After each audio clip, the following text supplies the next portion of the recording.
Jack DeVries, a seemingly ordinary law-abiding citizen, becomes involved in a robbery of the Wells Fargo Bank in Los Angeles. He kills all the bank guards and, disturbing the peace of the city, rushes through the streets at high speed. The chase ends when DeVries encounters a police blockade led by Detective Thomas Beck. After DeVries suffers several injuries, he decides to break through the blockade.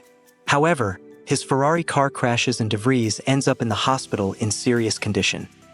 Doctors inform Beck and his partner, Detective Cliff Willis, that DeVries' chances of survival are minimal.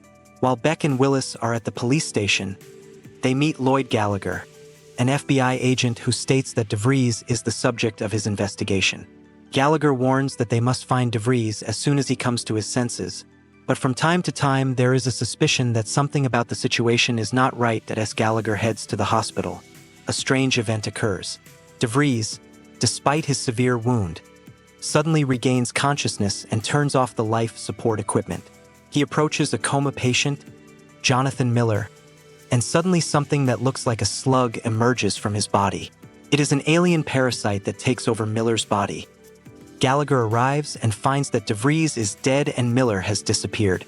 He becomes convinced that there is no conventional explanation for this crime and asks Beck to put out an APB on Miller. Beck refuses, however, because Miller has no criminal record.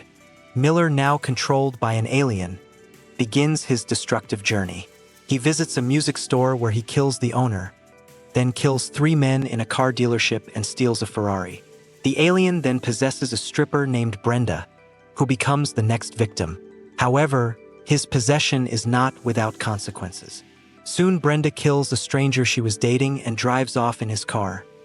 Gallagher and Beck begin to pursue Brenda. When they almost catch her on a rooftop, a gunfight ensues and Brenda jumps off the roof, fleeing.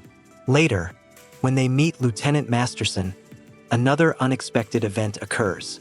An alien inhabits the body of Masterson's dog. Beck begins to doubt Gallagher's story, who claims that the alien is a serial killer capable of inhabiting people's bodies. Gallagher explains that he is an alien himself, working as a police officer, and that his goal is to catch the killer.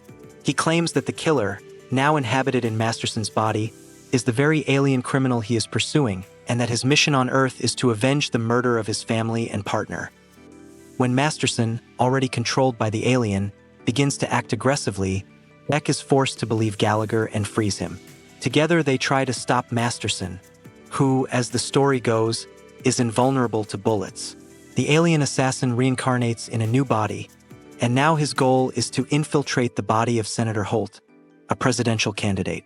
Beck and Gallagher strive to thwart the alien's plan, but his abilities keep proving stronger than they can handle. As a result, the alien becomes possessed by the senator's body, and a press conference begins in which the alien criminal, using Holt's body, declares his candidacy for president. A crucial moment. Gallagher uses a flamethrower to stop the alien as it emerges from Holt's body and destroys it. However, the alien walks away anyway, dying, leaving destruction in its wake. The movie concludes with a scene in the hospital. Gallagher, now in possession of another man's body, notices that Detective Beck, despite his severe injuries, can survive. Seeing the suffering of his family, Gallagher decides to transfer his life force from his body into Beck's body, thus saving him. This miracle heals Beck, and his daughter, initially frightened, eventually takes his hand, smiling.